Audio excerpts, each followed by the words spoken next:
In a day and age of hollow people oozing vulgar overconfidence, how does one learn to nurture dignified self-respect in self, in young kids, or in a team?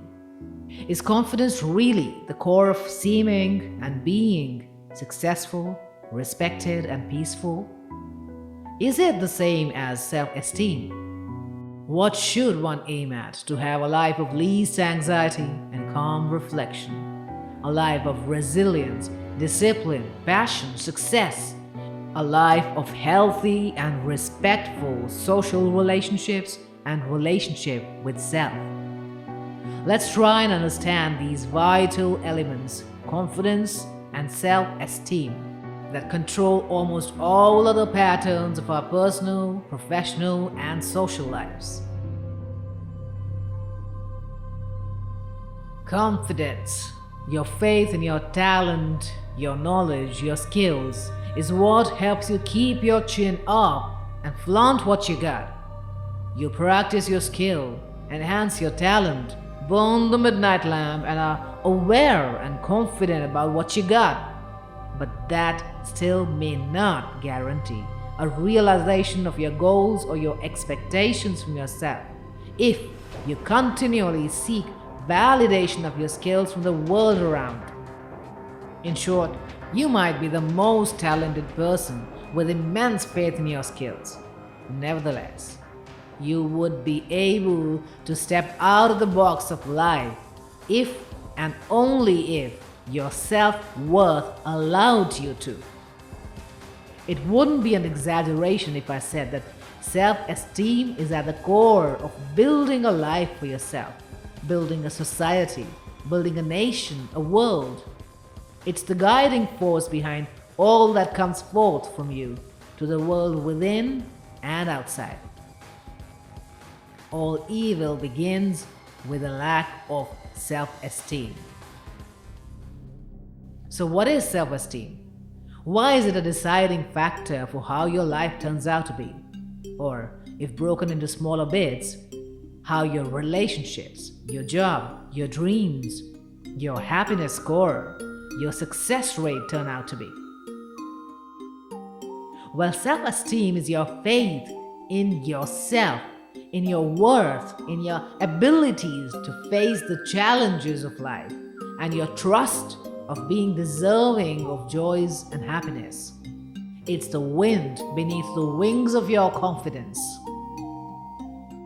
What most people see as confidence is felt inside as self-worth doing its core job, making you love yourself and have faith in showing up without inhibitions, without the slightest worry about their opinion. It's the power and calm that allows you to fly after you've learned how to. You ask me why self-respect is so important to you or to the world around you? How does your feeling of self-esteem impact everything that you touch? Do you want to see how a lack of self-esteem manifests itself in your life? Sample this.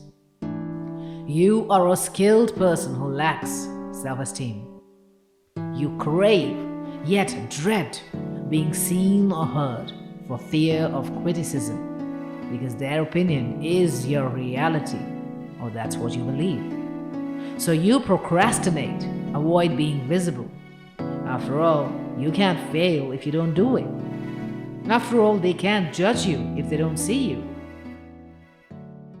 Sometimes you try your best to increase your self-worth through your performance, as if trying to prove to yourself and to the world that you are worthy of respect, of recognition, of love. Isn't that what they taught you ever since you were a child? Perform and you will be loved, recognized, celebrated. But doing that, you still don't feel enough. So now you know that's not the answer. Picture this. You are good, they say, and you are. But the pressure to perform is too much, because you value their opinions more than you value your own. So you just can't afford to go wrong. You try to make everything perfect. overperforming, obsessed with getting it right, leaving no stone unturned to make your performance, your life absolutely stunning. After all, you can't give them a chance to find a flaw in you. So you do it all, but still feel a void within.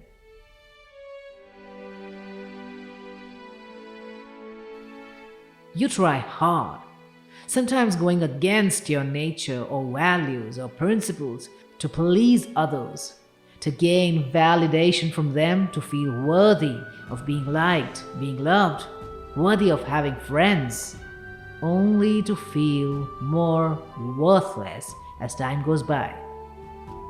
Because they were with you all this while for them, not for the value you brought to the table, since you never really brought your whole self there anyway. Well, you've not yet learned to love and respect yourself. You can't seem to forgive yourself for the failure of the past, from when you allowed them to hurt you last time, from when you felt humiliated and you let them do it to you. So you don't think you can bear to go through it all over again. You don't think you're strong enough. Sometimes you try to hide this lack of self-belief by projecting a fake, overconfident you, so they may dare to harm you no more. You're good for nothing. You're worthless. You're a weakling. Look at yourself. You don't deserve them. Oh, you're so stupid. Do you witness you say that to yourself? To your child? To your spouse? To your friends? To your colleague at work? Do you see this self-disrespect cause more and more damage to you, to your family, to the lives you touch, to your relationships, to the self-esteem of those learning from you or impacted by you? Where do you see yourself in this game of self-disrespect and loathing? I said this earlier, and I say it now. A lack of respect stemming from a lack of respect for self could be ruining your life or those impacted by you. It's a chain of more respect or more disrespect trickling down the world around you, through you. What are you instrumental in propagating? Well, if you see, every human is born with an insane level of self-love and respect by default. Have you ever seen a baby who lacks faith in herself, who's scared to show off a gummy smile, who's scared to take that first step, scared to fail, scared to ask for love? Well, that baby is you. So where have you hidden all of that self-love and respect that you once celebrated? What's stopping you from feeling worthy of being celebrated, of being loved? Separate who you are from what you do or perform. Separate self-esteem from confidence. Your self-worth does not originate from your performance, just like your self-esteem does not stem from your confidence. Learn to protect your value as a person from your performer value that the world validates. Allow your self-esteem to utilize that confidence that you gained through knowledge and practice of a skill, experience gained through mending of that last mistake, strength gained after a broken relationship. First things first, stop focusing on them and start focusing on you, on what you have within you, on what you do, on what makes you so beautiful, on what you say to yourself, on how you make yourself feel. Take your mind off what they think of you. That anyway is not your business. Take your mind off how much better than you think they are, because they cannot be better or worse, because you are you and they are they. Period.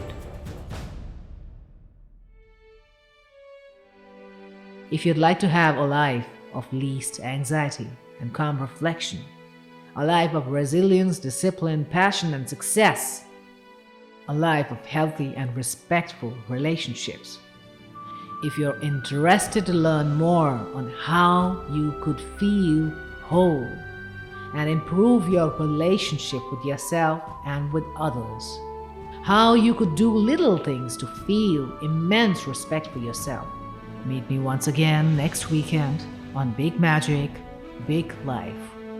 Peace to you.